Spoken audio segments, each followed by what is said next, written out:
bit of a theme. It's been building up, really, probably for about a month now, ever since Salt Lake City, by my reckoning, that the team has put forth its best effort more often than not, that the team's been not just competitive, but winning games against opponents that are a lot higher than them in the standings, and that it matters. It really matters. Good morning to you. Good Wednesday morning. I'm Dejan Kovacevic of DK Pittsburgh Sports. This is Daily Shot of Penguins. It comes your way bright and early every weekday. If you're into football and or baseball, I also offer daily shots of Steelers and Pirates where you found this. Hope you'll check those out as well. Penguins 3, Golden Knights 2 in overtime last night at PPG Paints Arena. And this game, a lot like the one in Las Vegas last week, had the Penguins in command for 40 or 40 plus minutes, had the Golden Knights put on a big push at the end. In this case, it resulted in the tying goal with 6 seconds left. But from there, an elegant zone entry from Evgeny Malkin, resultant backhand pass to Erik Karlsson, and just a ticketed wrister that Karlsson would blow past Ilya Samsonov, ended this one the way it should have ended. And in all honesty, the way the game in Las Vegas would have ended or could have ended. But I'm not here to shoulda, woulda, coulda, even though I just used all three of those. I'm not even here to lay it on thicker than ever for Sidney Crosby, who had 2 more goals after scoring twice in St. Paul.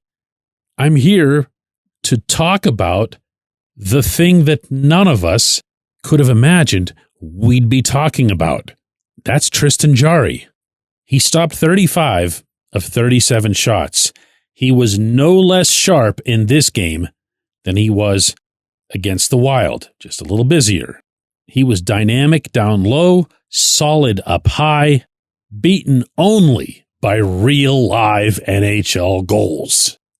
And I'm going to say the same thing after this that I told you from St. Paul. He won this game.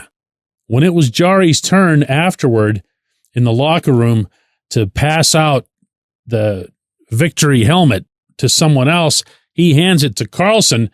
Karlsson says, "I wish I could just give it back to you." Karlsson had it right because they felt this.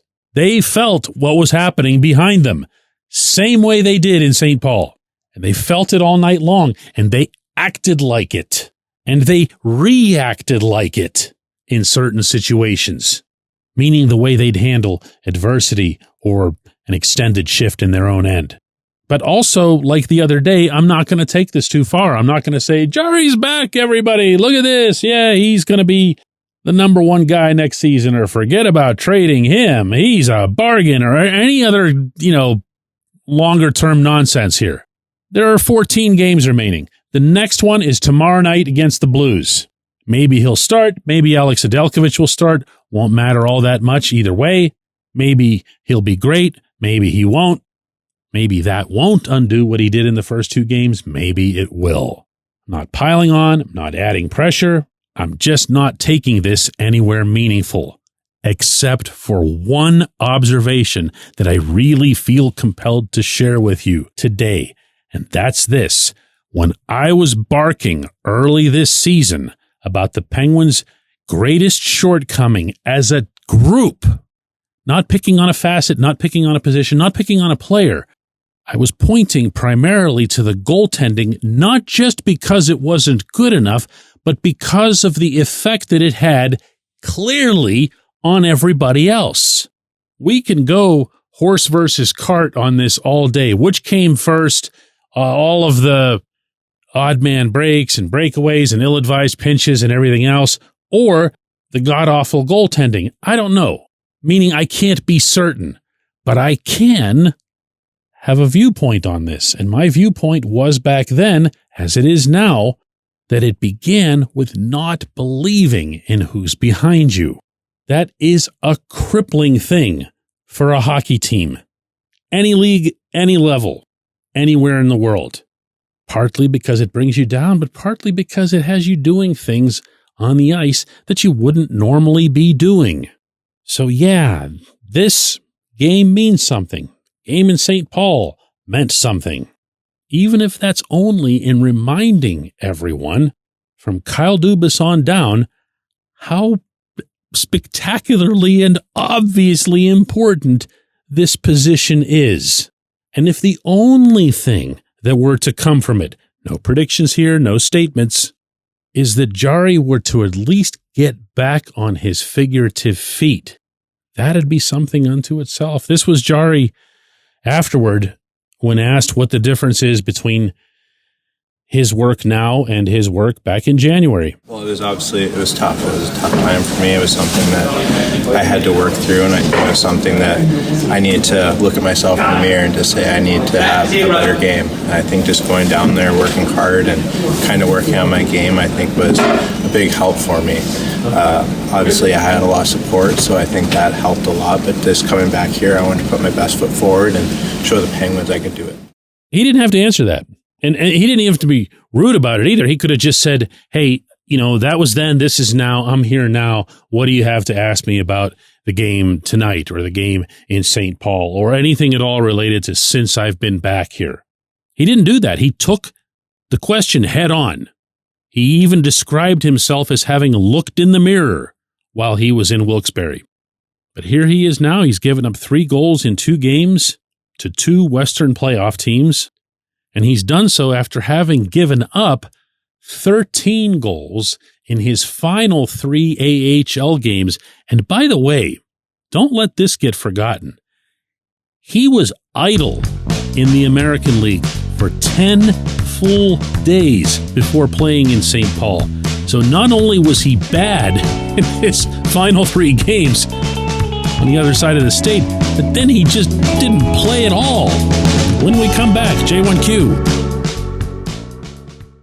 This episode is brought to you by Bet Online, your number one source for all your summer sports needs this season, from Major League Baseball, golf, NHL, NBA playoffs. Get the latest odds and lines, including all team matchups, player props, odds on just about everything that's out there. Head to the website today or use your mobile device to get in on the action. Bet Online, where the game starts.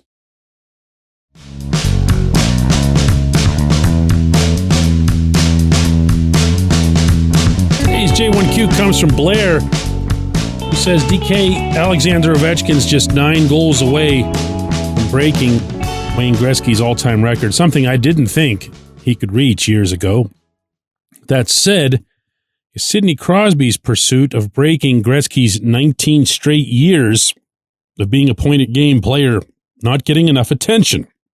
Both are mind-boggling records, and both, with crossed fingers here, being broken the same year is just nuts.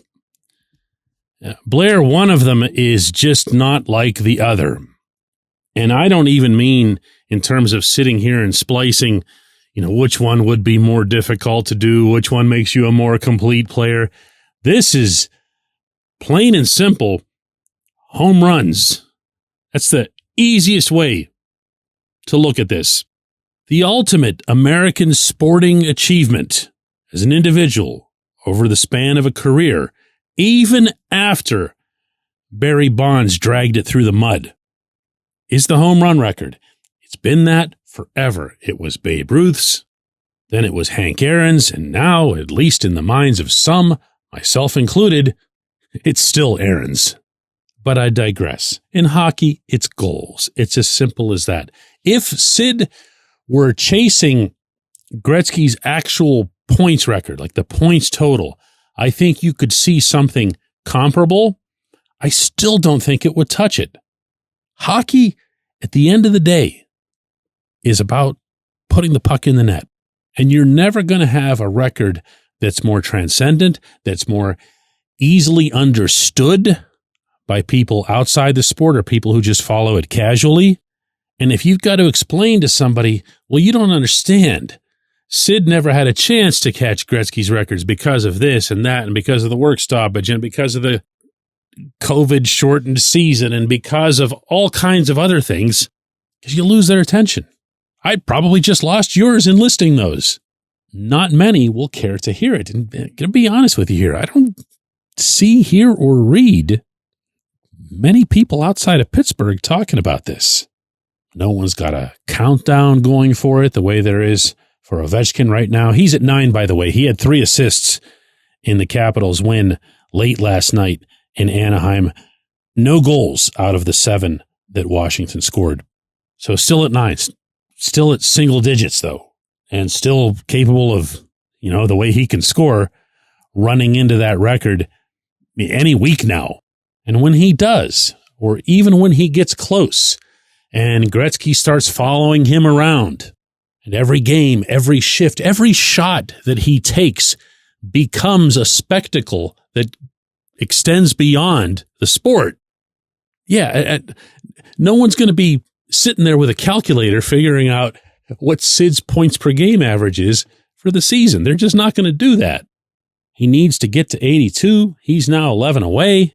Well, actually, I take that back. I think he needs to get to 80 because he sat out the games in New York and Philadelphia. But see, I cover the team and it's not an easy thing to track. It's not a water cooler kind of subject. Whereas, as you're about to see, as we're all about to see, we can all count down from 9. I appreciate the question. Really good one. Appreciate everybody listening to Daily Shot with Penguins. And we're going to do another one of these tomorrow.